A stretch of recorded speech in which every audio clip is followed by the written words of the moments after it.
श्री गणेशाय नमः। श्री सरस्वती देवे नमः। श्रीमात चरण कमलेभ्यो नमः। श्री परम गुरु चरण कमलेभ्यो नमः। सच्चिदानंद रूपाय विश्वोत्पत्त्यादि हेतुवे तापत्रय विनाशाय श्री कृष्णाय वयं नमः। राधा मेरी स्वामिनी मैं राधे तेरो दास। जन्म जन्म मोह दीजियो निज चरणन को वास। श्री वृंदावन को वास। जिनके केवल नाम से बिगड़े बनते काम, हम सब की रक्षा करे मुरलीधर घनश्याम। जिनके सेवा भाव से मगन हुए सिया राम, ऐसे श्री हनुमान जी को बारंबार प्रणाम। प्रभु कथा के रसिक तुम भक्त राज मधुधीर, आय सुआसन लीजियो तेज पुंज कपवीर। बोलिए श्रीमद् भागवत महापुराण की जय। श्री राम राजा सरकार की जय। बाके बिहारी लाल की जय। जगत जननी दुर्गा महारानी की जय। अनंत बलवंत हनुमंत लाल जी महाराज की जय। भोले शंकर भगवान की जय। अपने अपने माता पिता गुरु गोविंद की जय। सब भक्तन की सब संतन की जय। जय जय सीताराम जय जय राधे श्याम। आइए हम सभी लोग मिलकर सभी के हृदय में विराजमान अपने प्रभु के चरणों में दंडवत प्रणाम करते हुए श्री अनंत बलवंत हनुमंत लाल जी महाराज की भावमयी उपस्थिति में उनके चरणों में वंदन प्रणाम करते हुए भगवान की कथा में प्रवेश करते हैं। कल हम लोगों ने भगवान की कथा को श्रवण किया था कि जीवन में तीन सुंदर जो सूत्र बताए गए थे उनको हमें अपने जीवन में उतारना चाहिए। कौन कौन? पहला सूत्र था विचारों में एक रूपता। एक रूप हमारा विचार में होना चाहिए, ऐसे नहीं कि क्षण में विचार बदले और केवल मैं अपने लिए ही सोचूं और बाकी मनुष्यों के लिए बुरा सोचूं। इसे भागवत गलत मानता है। जैसी सुख शांति हम अपने लिए चाहते हैं वैसी ही दूसरों के लिए भी मन में सोचे। मनुष्य सहित सभी जीवों के लिए हमारे हृदय में प्रेम हो, ये पहला सूत्र था। और दूसरा सूत्र, हमारे कर्म से किसी को हानि ना पहुंचे। जैसे हम चाहते हैं कि कोई हमें तकलीफ ना दे, वैसे हमें भी यह ध्यान रखना चाहिए कि हमारी क्रियाओं से भी किसी को परेशानी ना हो, कोई दुखी ना हो।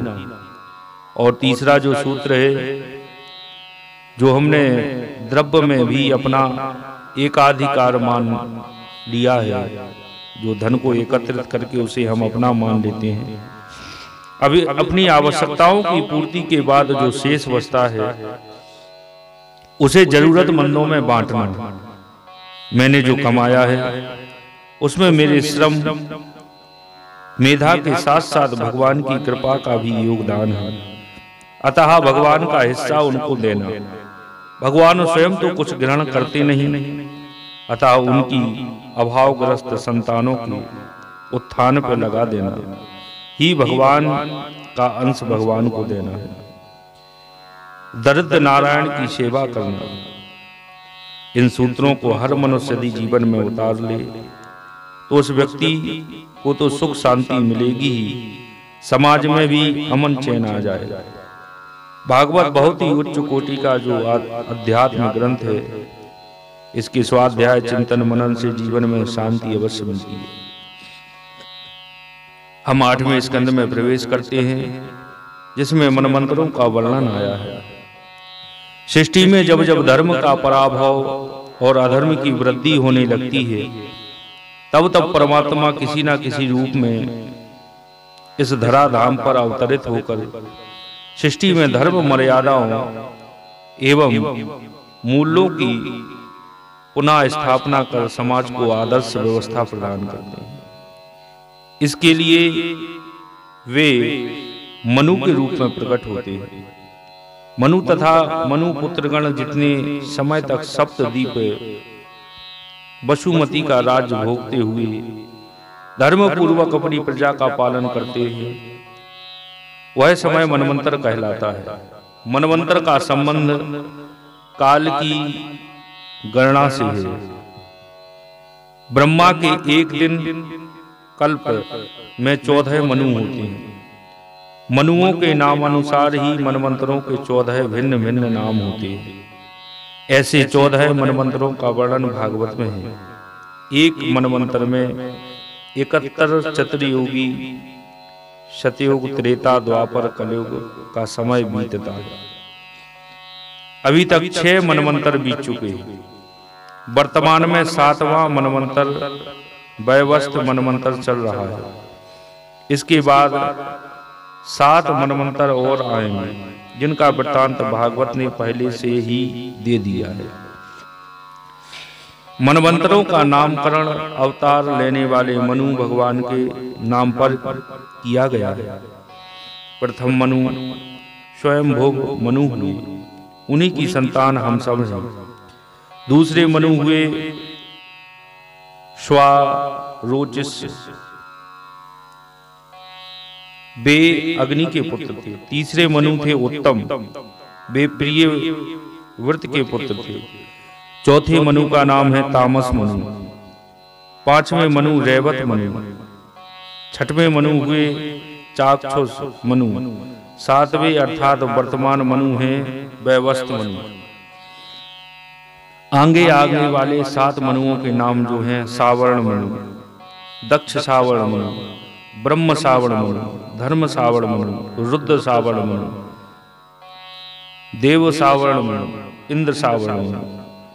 इनके बाद 8वें स्कंद में भगवान के गजेंद्र और मोक्ष की कथा को श्री सुखदेव जी राजा पारिषद को श्रवण कराते हैं। गजेंद्र एक हाथी था, जो कि अपने बच्चों एवं हथनियों के साथ त्रिकूट पर्वत पर रहता था। इस पर्वत पर एवं पर्वत के आसपास बहुत सुंदर वृक्ष लताएं झाड़ियां थीं। वहां विविध प्रकार से पशु पक्षी निवास किया करते थे। पक्षियों के कलरव से वातावरण गुंजायमान रहता। निर्मल एवं मधुर जल के झरने बहा करते। अतीव सुंदर रमणीय जो स्थान था। पर्वत की गिरी कंदराओं में ऋषि मुनि तपस्या के लिए आया करते। एक दिन गजेंद्र त्रिकूट पर्वत से अपने परिजनों के साथ में उतरकर मैदान में भ्रमण कर रहा था। तभी एक अत्यंत सुंदर सरोवर उसे दिखाई पड़ा। उसका जल बहुत ही निर्मल एवं शीतल था। गजेंद्र हथनियों एवं बच्चों के साथ इस सरोवर में उतरा और अपने परिजनों के साथ मस्ती में जल क्रीड़ा करने लगा। अपनी सूंड में पानी भरकर हथनियों एवं बच्चों पर फेंकने लगा। मस्ती और आनंद में डूबा वह सरोवर के जल में गहराई तक उतरता गया और तन्मय होकर जल क्रीड़ा का आनंद लेने लगा। इतने में ही एक शक्तिशाली ग्राह मगर ने गजेंद्र का पैर पकड़ लिया। गजेंद्र ने अपना पैर छुड़ाने की बहुत कोशिश की। उसकी हथनियों ने भी उसकी मदद की, किंतु मगर से पैर छुड़ाने में गजेंद्र असफल रहा। बहुत समय तक गज एवं ग्राह के बीच में संघर्ष चलता रहा। निराशा जब हाथ लगी, हथनियों और बच्चे गजेंद्र का साथ छोड़कर चले गए। गजेंद्र अपने प्राण बचाने हेतु अकेला ही संघर्ष करता रहा। जब वह पूरी तरह थक गया, अंत में उसने परमात्मा से प्रार्थना की बहुत सुंदर स्तुति गजेंद्र स्तुति के नाम से हम जानते हैं, जिसका बहुत विस्तृत वृत्तांत भागवत में वर्णित है। गजेंद्र की कथा मनुष्य जीवन के लिए एक श्रेष्ठ उपदेश है। यह गजेंद्र और कोई नहीं है, मनुष्य ही है। संसार सुंदर सरोवर है और मगर है जो वह काल है। मनुष्य संसार के सुरम्भ सरोवर में गोता लगाते लगाते आनंद में ऐसा डूब जाता है, विषय वासनाओं भोग विलासों में ऐसा रम जाता है कि उसे काल मृत्यु का कोई ध्यान ही नहीं रहता। और एक दिन ऐसा आता है जब काल उसे आकर ग्रस लेता है। वह जीवन को बचाना चाहता है, उसके परिजन भी निजी स्वार्थवश उसे बचाने में मदद करते हैं, परंतु अंत समय में वे भी उसे अकेला छोड़ देते हैं। और तब मनुष्य परमात्मा को याद करता है। काल के विकराल गाल से तो मनुष्य को परमात्मा ही बचा सकता है और वही मोक्ष प्रदान कर अपने धाम वापस बुला सकता है। अतः मनुष्य को संसार के विषय भोगों में ही लिप्त नहीं रहना चाहिए, अपितु काल और काल के स्वामी परमात्मा का स्मरण भी सदैव करते रहना चाहिए। संसार का कार्य करो पर आनंद कंद परमात्मा का भी नाम स्मरण करते रहो। इस लोक और परलोक दोनों ही सुधर जाएंगे। गजेंद्र की भावपूर्ण स्तुति सुनकर भगवान श्री हरि बड़ी शीघ्रता से गरुड़ पर सवार होकर सरोवर के निकट पहुंचते हैं। जैसे ही गजेंद्र ने देखा भगवान उनके निकट आ रहे हैं, तो उसने सरोवर में एक कमल का पुष्प सूंड में लेकर भगवान को अर्पित किया। भगवान ने देखा कि गजेंद्र बहुत कष्ट में है और अत्यंत व्याकुल हो रहा है, तो वे गरुड़ से उतरकर सरोवर में कूद पड़े और गजेंद्र के साथ ही ग्राह्य को भी बड़ी शीघ्रता से बाहर निकाल लाए। भगवान श्री हरि ने चक्र से ग्राह्य का मुंह फाड़ डाला और गजेंद्र को छुड़ा लिया। वो ग्राह्य, वो मगर पूर्व जन्म में हुहू नाम का एक श्रेष्ठ गंधर्व था। ऋषि देवल के श्राप से वह इस योनि में गया। भगवान की कृपा से वह मुक्त होकर दिव्य शरीर संपन्न हो गया और श्री हरि के चरणों में सिर नवाकर अपने लोक को चला गया। इधर गजेंद्र भी भगवान का स्पर्श पाते ही पीतांबरधारी दिव्य रूप प्राप्त हो गया। यह गजेंद्र पूर्व जन्म में द्रविड़ देश का पांडव वंशी इंद्रधुम नाम का राजा था। अगस्त मुनि के श्राप से इसे हाथी की योनि में जन्म लेना पड़ा। इस कथा से स्पष्ट है कि जीव को पूर्व जन्म के कर्मों का अभिश्राप अगले जन्म में भुगतना पड़ता है। भगवान की अहेत की कृपा से ही उस योनि में मुक्ति मिल पाती है। अतः वर्तमान जन्म में मनुष्य को कर्मों के प्रति काफी सजग रहना चाहिए। दुष्कर्मों से दूर रहकर केवल सत्कर्म ही करने चाहिए। ऐसा करने से अगला जन्म अच्छे परिवार में होगा और जीवन सुख शांति पूर्वक बीतेगा। भगवान गीता में कहते हैं, कर्मों की गति बड़ी गहन है, गहना कर्मणो गति। यदि संसार का हर व्यक्ति कर्म ठीक से करने लग जाए तो वह संसार स्वयमेव सुख सागर बन जाएगा। सुखदेव जी कहते हैं, राजन, जब छठे मनवंतर का संक्षिप्त वर्णन कर रहे थे तो उसमें उन्होंने भगवान अजित द्वारा समुद्र मंथन का जिक्र किया। इस पर राजा पारिषद ने समुद्र मंथन का कारण एवं वृत्तांत जानना चाहा। तब सुखदेव जी ने समुद्र मंथन का वृत्तांत सुनाना प्रारंभ किया। सुखदेव जी ने कहा, राजन, यह उस समय की बात है जब असुरों ने देवताओं को पराजित कर दिया था, क्योंकि महर्षि दुर्वासा का उनको श्राप था। तीनों लोग तथा स्वयं इंद्र भी श्रीहीन हो गए। असुरों ने देवताओं पर आक्रमण करके इंद्रलोक पर अधिकार तीनों लोकों को जीत लिया। इंद्र सहित सभी देवता लक्ष्मी से हीन हो गए। उसका कारण है, एक बार दुर्वासा जी वैकुंठ से आ रहे थे। मार्ग में ऐरावत सवार देवराज इंद्र मिल गए। उन्हें दुर्वासा जी ने भगवान के प्रसाद की माला दे दी, किंतु इंद्र ने ऐश्वर्य के मद में आकर कुछ भी आदर नहीं किया और उस माला को ऐरावत के मस्तक पर डाल दिया। ऐरावत ने उस माला को सूंड में लेकर पैरों से कुचल डाला। उससे दुर्वासा जी ने क्रोधित होकर श्राप दिया कि तू तीनों लोकों सहित शीघ्र ही श्री से हीन हो जाएगा। यह कथा विष्णु पुराण में आती है। इस कथा से शासकों, प्रशासकों एवं धनपतियों को यह शिक्षा लेनी चाहिए कि कभी पद एवं धन के मद में भूलकर संत, ऋषि, मुनि, विद्वानों, महात्माओं का निरादर मत करो, अन्यथा तुम्हारा पद, धन, वैभव सब कुछ मिट्टी में मिल जाएगा। यज्ञ, धर्म, कर्म आदि सबका लोप हो जाएगा। इंद्र, वरुण आदि देवता मिलकर ब्रह्मा जी के पास गए। ब्रह्मा जी ने सभी देवताओं को लेकर भगवान अजित के निज धाम वैकुंठ में गए। सबने मिलकर भगवान की सुंदर स्तुति की और उन्हें अपना दुख सुनाया।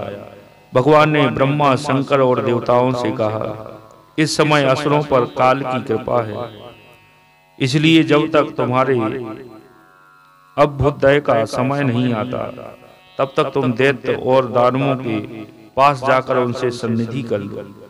देवताओं, कोई बड़ा कार्य करना हो तो शत्रुओं से भी मेल मिलाप कर लेना चाहिए। काम बन जाने पर सांप और चूहे वाला बर्ताव कर सकते हैं। यह कहानी प्रसिद्ध है। किसी मदारी के पिटारी में सांप तो पहले से ही था। संयोग बस उसमें एक चूहा भी आ घुस गया। सांप ने चूहे को समझाया कि हम दोनों ही मुसीबत में हैं। तुम किसी तरह पिटारी में छेद कर दो तो हम दोनों यहाँ से निकल जाएंगे।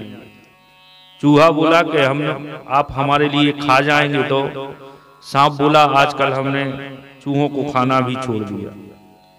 पहले तो चूहे की सांप की बात पर भरोसा नहीं हुआ, पर मुसीबत का समय जान उसने पिटारी में छेद कर दिया। चूहे ने काम बन जाने पर सांप चूहे को निकल गया और पिटारी से भी निकल गया।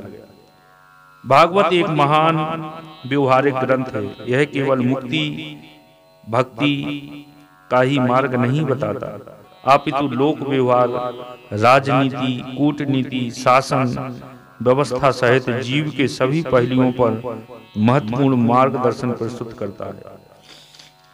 यदि मनुष्य भागवत की कथाओं पर गंभीरता से चिंतन मनन करे और आचरण में उतारे तो उसकी जीवन यात्रा निर्विघ्न संपन्न होगी और वह जीवन में सुख, शांति, संतुष्टि एवं आनंद की प्रत्यक्ष अनुभूति करेगा। फिर भगवान ने देवताओं से कहा कि तुम लोग अब शीघ्र ही समुद्र मंथन कर अमृत निकालने का प्रयत्न करो, जिसे पीकर तुम अमर हो जाओगे और असुरों से लोहा ले सकोगे।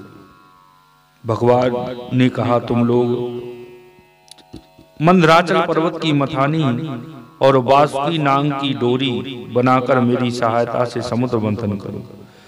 तुम लोग असुरों से दोस्ती कर लो और उनकी शर्तें स्वीकार कर लो। शांति से सब काम बन जाते हैं और क्रोध करने से कुछ नहीं होता।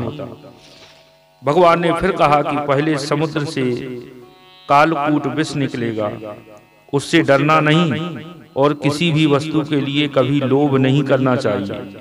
ऐसा कहकर भगवान तो अंतर्ध्यान हो गए। भगवान के आदेश अनुसार इंद्र आदि देवता राजा बलि के पास गए। अत्यंत मधुर वार्तालाप से उनसे समझौता कर मित्रता कर ली और फिर देवता और असुर मिलकर समुद्र मंथन के लिए उद्योग करने लगे। देवता और दानवों ने मिलकर मंदराचल पर्वत को उखाड़ लिया, समुद्र की ओर ले जाने लगे। मंदराचल इतना भारी था कि वे उसे आगे ना ले जा सके। तब भगवान स्वयं आए और गरुड़ पर मंदराचल को रखकर समुद्र तट पर पर्वत को उतार कर चले गए। इसके बाद देवताओं और असुरों ने मंदराचल में वासुकी नाग की डोरी के समान लपेटकर समुद्र मंथन प्रारंभ किया। भगवान वासुकी के मुंह की ओर लग गए। अजित भगवान वासुकी के मुंह की ओर लग गए। यह देख देवता भी उधर ही आ लग गए, किंतु भगवान की यह चेष्टा असुरों को पसंद नहीं आई। उन्होंने कहा कि हम पूंछ तो नांग का अशुभ अंग है, हम इसे नहीं पकड़ेंगे। हमने भी ऊंचे वंश में जन्म लिया है, हमने भी शास्त्र पढ़े हैं, वीरता के बड़े बड़े काम किए हैं, हम देवताओं से किस बात में कम हैं। यह कहकर वे एक ओर खड़े हो गए। उनकी मनोवृत्ति देखकर भगवान ने वासुकी का मुंह छोड़ दिया और देवताओं के साथ उन्होंने पूंछ पकड़ ली। इस प्रकार अपना अपना स्थान निश्चित करके देवता और असुर अमृत प्राप्ति के लिए समुद्र मंथन करने लगे। कोई आधार न होने के कारण मंदराचल समुद्र में डूबने लगा। तब भगवान ने कच्छप रूप धारण कर मंदराचल पर्वत को अपने पीठ पर उठा लिया है। बोलिए कच्छप भगवान की जय। मंथन के समय वासुकी के मुंह से श्वास के साथ साथ विष की आग निकलने लगी, जिससे असुरों को काफी कष्ट झेलना पड़ा। भगवान यदि पहले से ही पूंछ पकड़ लेते तो शायद असुर भी पूंछ की ओर लगने की जिद करते। तब देवताओं को वासुकी के मुख की ओर लगना पड़ता। भगवान इस स्थिति को समझते थे, अतः वे पहले ही वासुकी के मुख की ओर लगे। यहाँ भी भगवान हमें यह संकेत दे रहे हैं कि दुष्ट, कुटिल और कपटी व्यक्तियों के साथ बड़ी युक्ति से काम लेना चाहिए। पूरे जोर शोर से मंथन चला तो समुद्र में खलबली मच गई। बड़े बड़े जलचर ऊपर आ गए और इधर उधर भागने लगे। उसी समय पहल हलाहल नाम का अत्यंत उग्र विष निकला। उस विष से चारों दिशाओं में उड़ने लगा वो विष। भयभीत होकर संपूर्ण प्रजा और प्रजापति भगवान शिव के पास गए। उनकी स्तुति करके प्रजा के उस हलाहल से रक्षा करने की विनय की है। जो काम देवों से नहीं बनता वो काम महादेव से बनता है। उस समय शिव जी ने अपनी प्रिया सती से कहा, देवी प्रजा पर बड़ा संकट आया है। इस समय मेरा यह कर्तव्य है कि मैं इनकी रक्षा करूं। उस समय शंकर जी ने बहुत सुंदर बात कही। उन्होंने कहा कि जिसके पास शक्ति और सामर्थ्य है उसके जीवन में सफलता इसी में है कि वे दीन दुखियों की रक्षा करे। सज्जन पुरुष अपने क्षणभंगुर प्राणों की बलि देकर भी दूसरे प्राणियों की रक्षा करते हैं। यह कहकर शंकर जी उस तीक्ष्ण हलाहल विष का पान कर गए, उसे कंठ में रख लिया। उनसे उनका कंठ नीला पड़ गया। कर्कश वाणी भी विष के समान है। वाणी विष को ना तो मुख में लाओ और ना ही पेट में सहेज कर रखो, इसे तो कंठ में ही रहने देना चाहिए। मुख में अगर वाणी रूपी जहर आएगा, कटु शब्द रखोगे तो वे बाहर आकर वातावरण को विष के समान बना देंगे, और उदर में पेट में रखोगे तो तन और मन को जलाएंगे। इस प्रकार स्वयं विष पान कर देवादिदेव शंकर जी ने प्रजा की रक्षा की।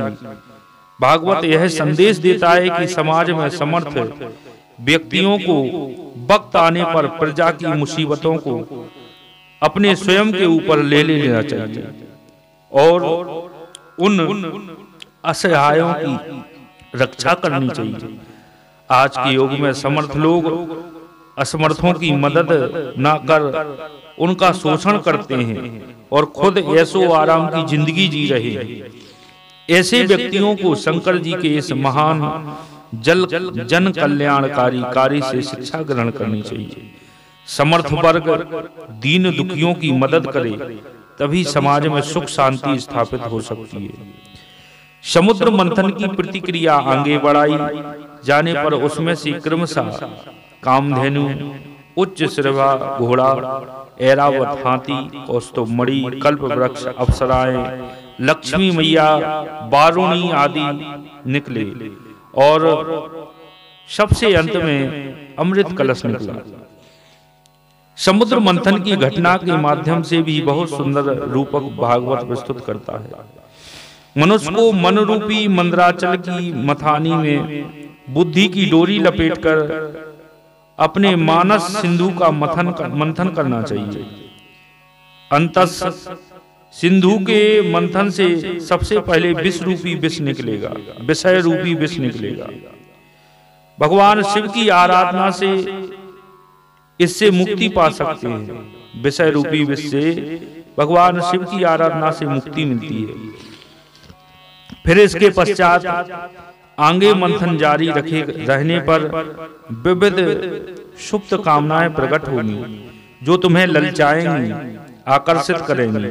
हाथी, घोड़े, धन, दौलत, सुरा, सुंदरी आदि सबको त्यागते जाना। इनकी प्राप्ति में नहीं उलझोगे तो फिर धैर्य रखने पर अंतस के अगाध सिंधु से अंत में दिव्य ज्ञान अमृत निकलेगा। बस यही तुम्हारे जीवन के लिए परम उपयोगी है। इसका पान करोगे तो अद्भुत तृप्ति पाओगे। इस अमृत तत्व को संसार में छोड़कर जाओगे तो सदा के लिए अमर हो जाओगे। आने वाले समय में युगों युगों तक तुम अमर रहोगे और दुनिया तुम्हारा यश गान करेगी। जब तक धरती पर मानव का अस्तित्व रहेगा तब तक तुम्हारी ज्ञान ज्योति संसार को मार्ग दिखाती रहेगी। हर मनुष्य को अपने अंतस का मंथन करके उसमें भरे अमृत को प्राप्त कर उसे बांटने का प्रयास करना चाहिए। इसी में जीवन की सार्थकता है। केवल धन संपत्ति अर्जित करके खा पीकर चले जाने से तो अमूल्य जीवन निरर्थक ही चला जाएगा। भागवत मनुष्य को जीवन का उद्देश्य बताकर उसकी दिव्यता से साक्षात्कार कराता है। जैसे ही दैत्यों ने धनवंतरी के हाथों में अमृत के कलश को देखा, दैत्य उस अमृत कलश पर टूट पड़े और अमृत कलश को छीन ले गए। हताश, निराश, विषादग्रस्त देवता भगवान के पास गए। भगवान ने कहा, घबराओ मत, मैं तुम्हारा काम बना दूंगा। दैत्य आपस में अमृत कलश को छीना झपटी करने लगे। इतने में वहां भगवान अति सुंदर मोहिनी का रूप धारण किया है और भगवान वहीं उपस्थित हो गए। बोलिए मोहिनी भगवान की जय। ऐसी सुंदर स्त्री अद्भुत सौंदर्य छटा बिखेरती जब दैत्यों के सामने प्रकट हुई तो उनकी आंखें चकचौंधा गईं। वे सब एक टक उस अनुपम सौंदर्य को निहार कर सुध-बुध खो बैठे। उसके पास आकर पूछने लगे, सुंदरी तुम कहां से आई हो, तुम्हारा स्थान कहां है, आदि आदि। फिर वे कहने लगे, सुंदरी तुम हमारा झगड़ा मिटा दो, अपने हाथों से हमें अमृत पिला दो। मोहिनी भगवान मुस्कुराते हुए देवता और दैत्यों को अलग अलग पंक्तियों में बिठा दिया और अमृत कलश अपने हाथों में लेकर देवताओं को सारा अमृत पिला दिया। दैत्यों के सामने खाली घड़ा रख दिया। दैत्य समझ गए कि ये भगवान विष्णु हैं और इन्होंने हमारे साथ धोखा किया। इसके बाद देव और दानवों के बीच भयानक युद्ध हुआ। भागवत का संकेत यहाँ यह है कि जो व्यक्ति संसार के मोह जाल में फंसकर कंचन कामनी के पीछे भागते रहते हैं उन्हें ज्ञान अमृत नहीं मिल पाता। वह ज्ञान अमृत तो उन व्यक्तियों को ही प्राप्त होता है जो माया जाल से मुक्त हो भगवान की शरण ग्रहण करते हैं। जब दैत्यों ने देखा कि हमारे शत्रु देवताओं की बड़ी सफलता मिली है, श्रम दोनों वर्गों ने किया परंतु सारा अमृत देवताओं को पिला दिया गया, हमारे साथ छल किया गया, उन्होंने तुरंत शस्त्र उठाए, देवताओं पर धावा बोल दिया। इधर देवताओं ने एक तो अमृत पान कर विशेष शक्ति प्राप्त कर ली थी और दूसरे उन्हें भगवान के चरण कमलों का आश्रय था ही। बस वे भी अपने शस्त्र उठाकर दैत्यों से भिड़ गए। क्षीर सागर के तट पर भयंकर संग्राम हुआ। दैत्यों के सेनापति विरोचन पुत्र बलि मय दानव के बनाए हुए बेहासा नामक विमान पर सवार हुए। यह बड़ा अद्भुत विमान था। वह विमान चालक की इच्छा जहां होती थी वहीं पे चला जाता। समस्त युद्ध सामग्री इसमें विद्यमान थी। यह कभी दिखाई पड़ता था और कभी अदृश्य हो जाया करता। इसकी स्थिति का पता लगाना भी मुश्किल था। बलि के सेनापतित्व में दैत्य उन्मत्त होकर युद्ध करने लगे। इधर इंद्र के साथ देवता भी पूरी ताकत से शत्रुओं पर वार करने लगे। देवता और दैत्यों के बीच युद्ध भीषण द्वंद्व युद्ध चला। इंद्र ने दैत्य सेना पर बड़ी फुर्ती से वार किया तो दैत्य घबरा गए। तब असुरों ने बहुत बड़ी माया की सृष्टि की। दैत्य अदृश्य होकर देवताओं पर भीषण शस्त्र वर्षा करने लगे। जब देवता अति पीड़ित होकर बहुत दुखी हो गए, उन्होंने आर्त भाव से भगवान का ध्यान किया तो भगवान वहां प्रकट हो गए। भगवान के प्रकट होते ही असुरों की कपटमयी माया ऐसे विलीन हो गई जैसे सूर्य के उदित होने पर अंधकार हो जाता है। यह ठीक ही है। भगवान की स्मृति समस्त विपत्तियों से मुक्त कर देती है। परमात्मा को पूरी आस्था, विश्वास एवं समर्पण भाव से पुकारा जाए तो वे निश्चित रूप से ऐसे आर्त भक्त की मदद के लिए दौड़े आते हैं। गजराज, मीराबाई, अजामिल जैसे अनेक ऐसे उदाहरण हैं जहां भगवान का स्मरण करते ही वे तुरंत वहां उपस्थित हो गए और अपने भक्त की विपत्ति से मुक्त किया। भागवत की कथाएं व्यक्ति में भगवान के प्रति आस्था एवं विश्वास का भाव जगाकर उसकी भक्ति को दृढ़ बनाती हैं। भगवान की कृपा से देवताओं में पुनः उत्साह एवं शक्ति का संचार हो गया और वे पूरी बहादुरी से लड़ने लगे। युद्ध में दैत्य पराजित हुए। देवताओं को स्वर्ग का राज पुनः प्राप्त हो गया। आगे सुखदेव जी कहते हैं, राजन, देवताओं से पराजित होने पर दैत्यों ने अपने गुरु शुक्राचार्य का आश्रय लिया। शुक्राचार्य की कृपा से दैत्यों को बल बढ़ने लगा। इंद्र द्वारा पराजित बलि ने संतों की सेवा की, इसलिए उनके बल में पुनः वृद्धि होने लगी। शुक्राचार्य ने बलि से विश्वजित यज्ञ कराया। इस यज्ञ से उन्हें दिव्य रथ प्राप्त हुआ। मनुष्य को बल, बुद्धि एवं सामर्थ्य गुरु एवं संतों की सेवा से ही प्राप्त होती है। राजा बलि ने देवताओं को पराजित किया। स्वर्ग पर राज दैत्यों ने हस्तगत किया। राजा बलि को इंद्रासन पर विराजमान किया गया। देवता घबराकर गुरु बृहस्पति के पास गए। बृहस्पति ने कहा, धैर्य रखो, तुम्हें पुनः स्वर्ग का राज मिलेगा। भगवान में भरोसा रखो और प्रतीक्षा करो। अपने पुत्रों की पराजय एवं दुर्दशा देखकर देवताओं की माता अदिति बड़ी दुखी हुई। कोई भी माँ अपने बेटों को दुखी नहीं देख सकती।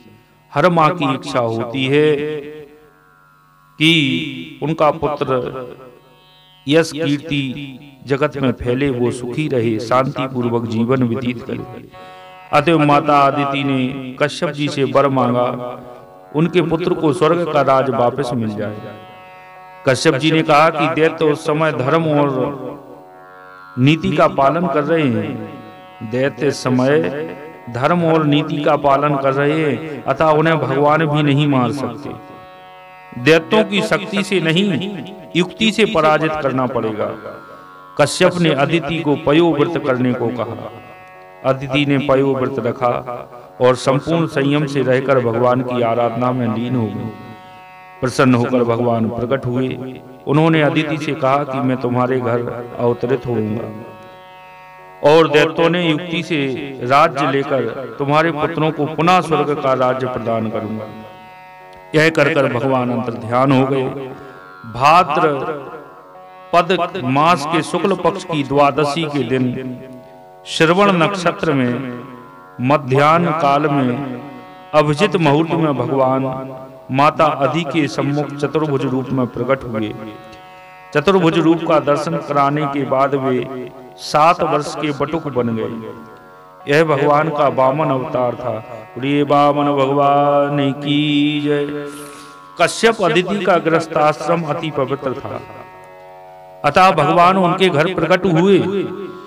पति पत्नी संयम नियम से रहे, दोनों में सात्विक प्रेम हो, ईमानदारी से परिश्रम श्रम कर जीविका अर्जित करें, तो भगवान की भक्ति में लीन रहकर अपने कर्तव्य एवं दायित्व का पूर्ण निष्ठा के साथ निर्वाहन करें, तो ऐसे दंपति के यहाँ श्रेष्ठ संतान जन्म लेती है।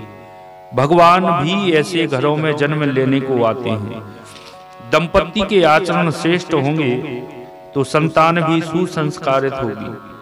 सुसंस्कारित युवा पीढ़ी भी समाज एवं राष्ट्र को शक्तिशाली समर्थ बनाकर विश्व में उसे गौरव एवं गरिमा प्रदान कर सकती है।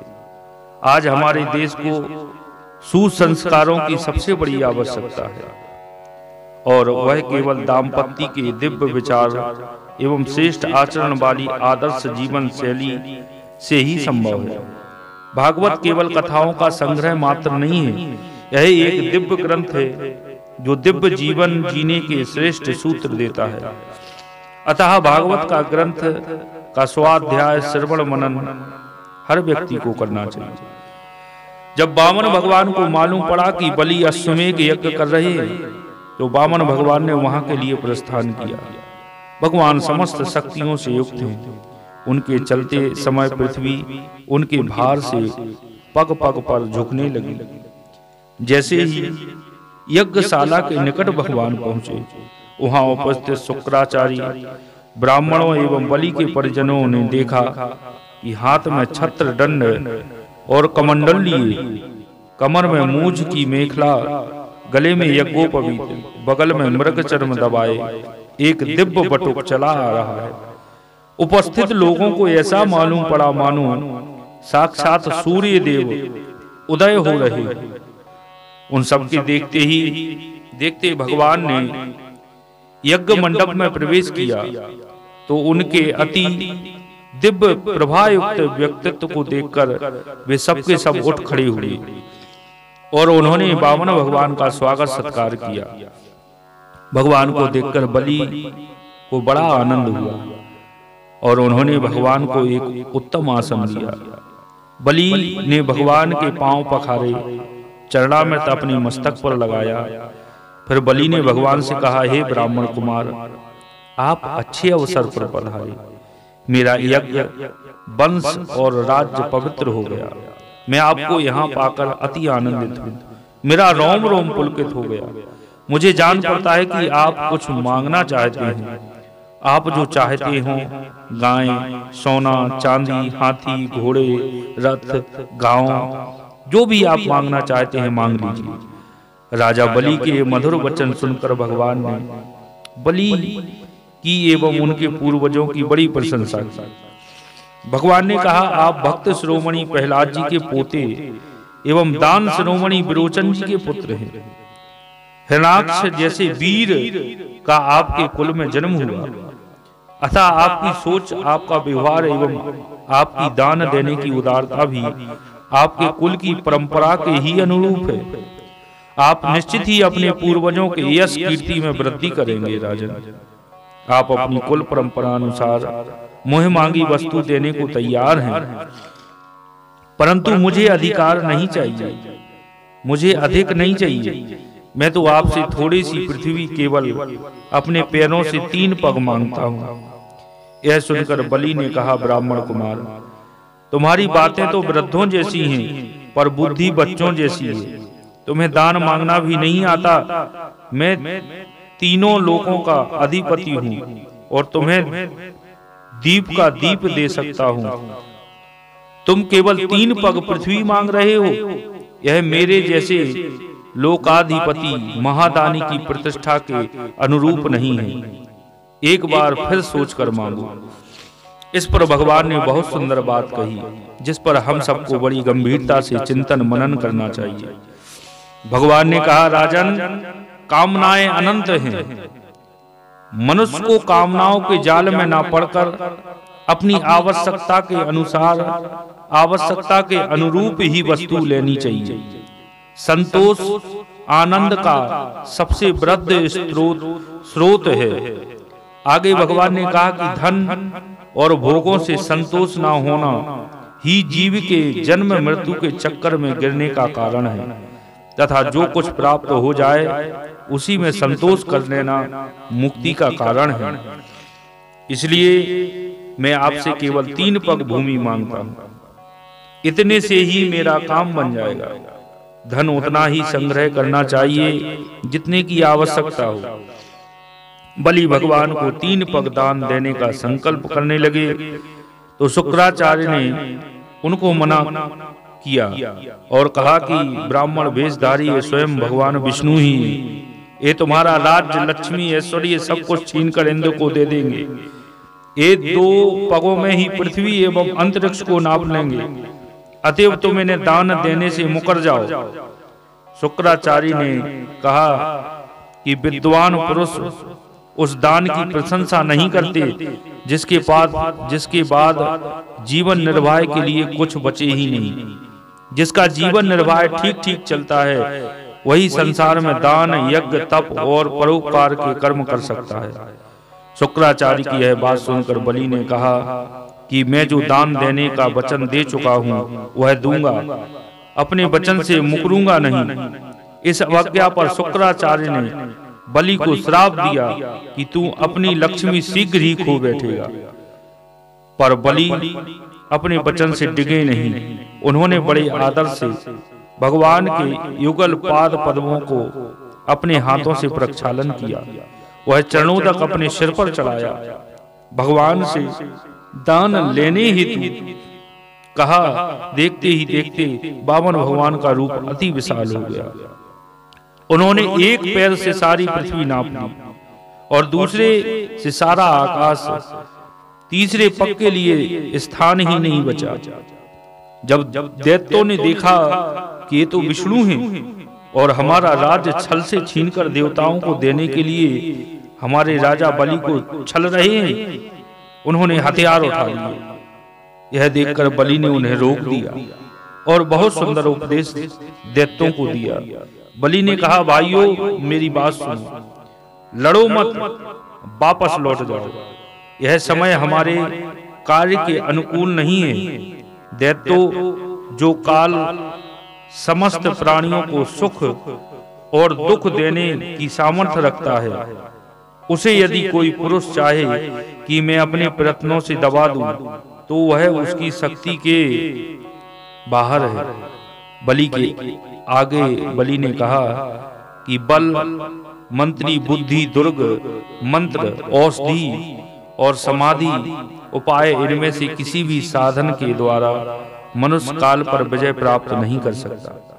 दैत्यों, जब देव तुम्हारे अनुकूल था तुमने कई बार देवताओं को जीता, पर आज देव उनके अनुकूल है, इसलिए वे विजय प्राप्त कर रहे हैं। तुम अनुकूल समय की प्रतीक्षा करो। यदि देव हमारे अनुकूल हो जाएगा तो हम उन्हें फिर से जीत लेंगे।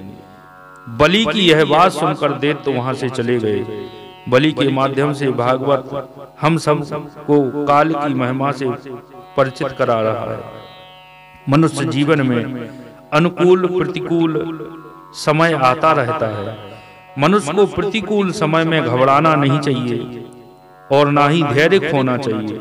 अपना कर्तव्य शांति पूर्वक करते हुए अनुकूल समय की प्रतीक्षा करनी चाहिए। काल के करवट लेते ही अनायास काम सफल हो जाया करते हैं। इतिहास में अनेक ऐसे उदाहरण हैं जब तक काल ने अच्छे अच्छे दिग्गजों के ताज एक झटके में छिनवा दिए, पर जैसे ही समय बदला उनके अनुकूल हुआ, वे ही ताज उनके सिरों पर फिर से सुशोभित होने लगे। बड़ी अद्भुत है इस समय की महिमा।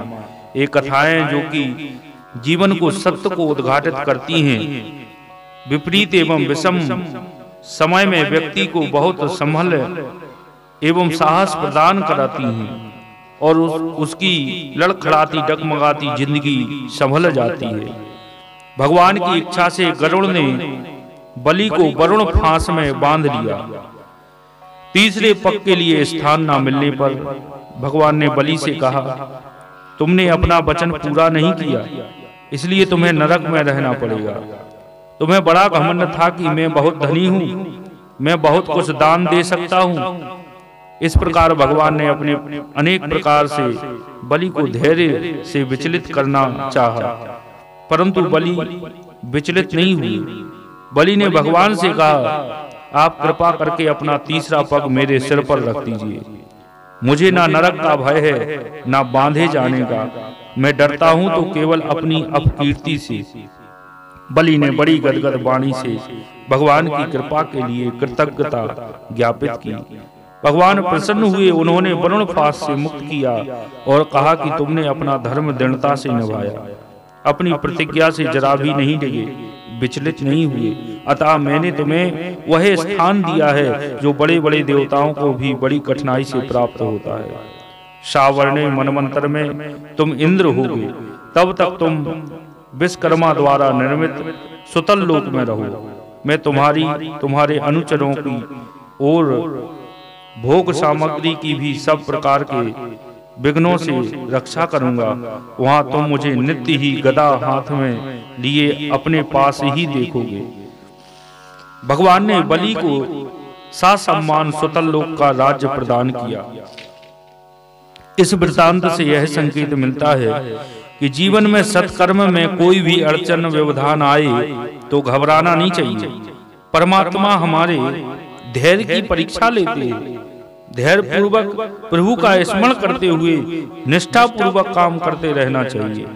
भगवान निश्चित विजय श्री दिलाएंगे, यश कीर्ति में वृद्धि करवाएंगे और राज्य वैभव सुख शांति सभी कुछ प्रदान करेंगे एवं रक्षक का कार्य भी वे स्वयं ही करेंगे। इसके लिए सत मार्ग पर चलने की आवश्यकता है। ईश्वर में भरोसा रखना चाहिए, चमत्कार अवश्य होगा। इसके बाद भगवान के मर्त्य अवतार की कथा आती है। इसके साथ ही अष्टम स्कंद यहाँ पूर्ण होता है। पूर्ण रूपेण एक व्यवहार शास्त्र जो भागवत है, इसका स्वाध्याय चिंतन मनन बड़ी गंभीरता से हमें करना चाहिए।